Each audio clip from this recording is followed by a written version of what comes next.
millénaire qu'on l'attendait, et c'est en France que Jésus a choisi d'effectuer sa nouvelle résurrection. Comme l'attestent ces vidéos amateurs qui circulent actuellement sur les réseaux sociaux, le natif de Nazareth aurait été aperçu en périphérie de Paris. Je suis à la station Total de Joinville et il est devant moi en train de s'embrouiller avec le pompiste à cause du prix du gasoil, je crois.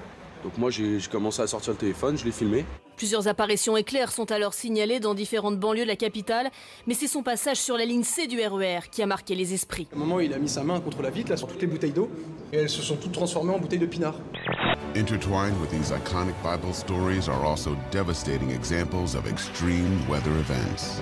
I think some of the storms that are talked about in the Bible were definitely thought to be of divine origin. Weather events to both bless and to curse are attributed to God. When we see weather extremes intensifying, it's certainly a natural tendency to invoke those biblical narratives. Top 10 Bible weather. Mais non! Le dôme des Invalides, sa coupole qui surplombe le tombeau de Napoléon Ier, et désormais ses billets estampillés. Pour 2 €, chaque visiteur peut aujourd'hui s'enquérir d'un billet de 0 €. Pas de valeur financière donc pour cette petite coupure, mais une valeur sentimentale pour les touristes. On observe que ce suppôt est en forme de cône. C'est un indice, Antoine. On se marre bien. Et on se dit qu'il faut commencer par le bout pointu pour faciliter la pénétration pour des raisons évidentes de confort. Alors, j'y vais, je le mets, mais que se passe-t-il quand le sphincter se resserre, Michel Edouard? Rien! Le suppôt est bloqué. J'ai beau serrer les doigts, il n'avance pas. Essayons donc dans l'autre sens, côté plat en premier. J'engage le corps étranger dans le corps pas du tout étranger. Et là, que constate-je? Il y a propulsion.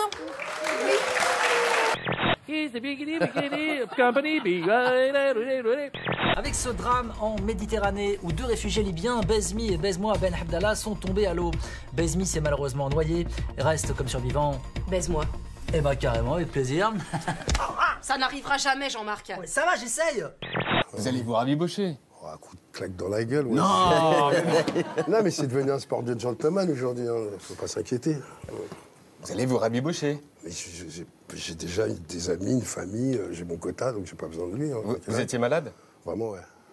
Combien de fièvre? Non, mais juste un truc, c'est que moi je suis content du film qu'on a fait. Donc voilà, même si la promo, c'est pas toujours un exercice évident pour moi, je suis content d'aller vendre ce film, quoi. Donc de fait, j'ai même pas envie de parler de lui, quoi. Faites-lui des excuses. Pardon? Faites-lui des excuses, vous avez une cam. Ouais. Joel Burger et Ashley King vont se marier cet été pour le meilleur et pour devenir Monsieur et Madame Burger King.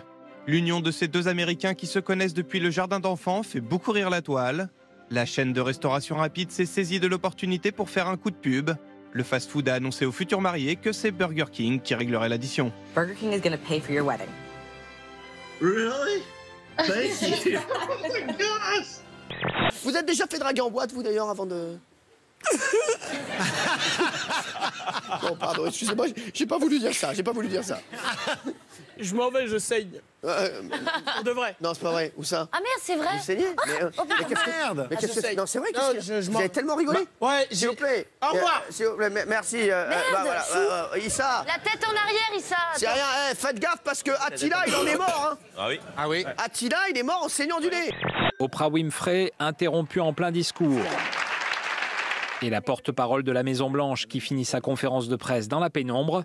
Voilà le résultat d'une panne de courant géante hier à Washington. Après des rumeurs de piratage, la raison de la coupure est plus banale. Elle est due à une chute de tension sur une ligne électrique.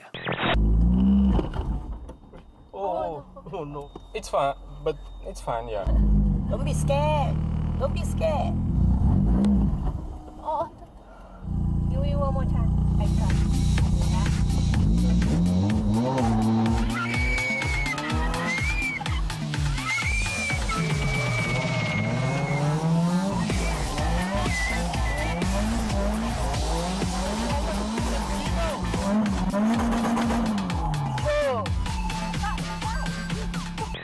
But du bon Samaritano, Frédéric de son prénom, dès la 15e minute. Et dans les derniers instants, vous allez voir, alors que le match n'est pas encore terminé, mais les Auxerrois, les supporters auxerrois, tellement heureux, et ils envahissent la pelouse avant de retourner en tribune, hein, voilà. Ouais. Toi, Yann, t'es quand même foutu comme un petit javelot, donc de fait, fais gaffe quand même, quoi, parce que tu m'as dit que tu faisais de la boxe, là, oui, c'est ça? Ouais. Te fais pas mal, la hein? boxe taille. Ouais, mais te fais pas mal, te dis-je. Je fais mal aux autres. putain, quand même, quand tu le dis, moi, je... Ah ouais, quand tu le dis, je... On a peur. Ah ouais. That terrifies people. Because when we ask people about that, this is the response you get. If I had knowledge that the US government had a picture of my dick, I would be very pissed off. Well, the good news is there's no program named the Dick Pic program. The bad news is they are still collecting everybody's information, including the dick. David Cameron est la risée du Royaume-Uni depuis quelques jours. Son tort, avoir mangé un hot dog au couteau et à la fourchette. Un faux pas en pleine campagne électorale pour les législatives qui fait tache d'huile sur les réseaux sociaux.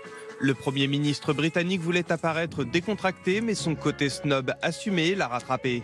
L'année dernière, c'est son adversaire politique Ed Miliband qui avait été moqué pour cette tentative maladroite d'engloutir un sandwich. Ça, c'est aussi une image qui poursuit Ed Miliband. C'est assez frappant. Il est vraiment déconsidéré. C'est ça le problème. Le petit bout de langue aussi de Nigel Farage qu'on aperçoit ici n'est pas super appétissant. Beaucoup, et le meilleur, c'est Boris Johnson, le maire de Londres. Voilà. Aujourd'hui, je reçois Philippe Tricard, député des Alpes-Atlantiques. Monsieur Tricard, la question que tous les Français se posent. Préférez-vous les olives vertes ou les olives noires? Je préfère les olives vertes. Pourquoi?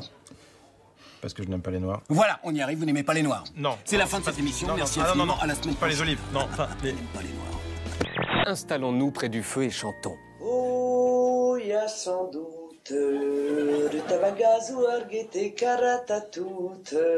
Et ne parlons qu'avec des phrases qu'on ne dit qu'à côté d'une cheminée. Mais la politique, c'est de l'amour, hein. Ça n'est que ça. La politique, c'est l'amour des autres. Aujourd'hui, le journalisme politique...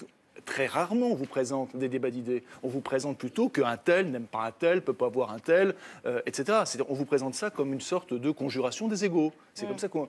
Et du coup, on élimine, tout est réduit au psy, enfin à la psychologie, et on élimine tout ce qui est politique et tout ce qui est social. Et là, je reviens à votre point de départ. À partir du moment où on élimine aussi tout ce qui est politique, question politique ou question sociale, quand quelqu'un est mal, on lui dit « mais bouge-toi, c'est en toi, allez, remue-toi ». Ouais. Bois du fenouil.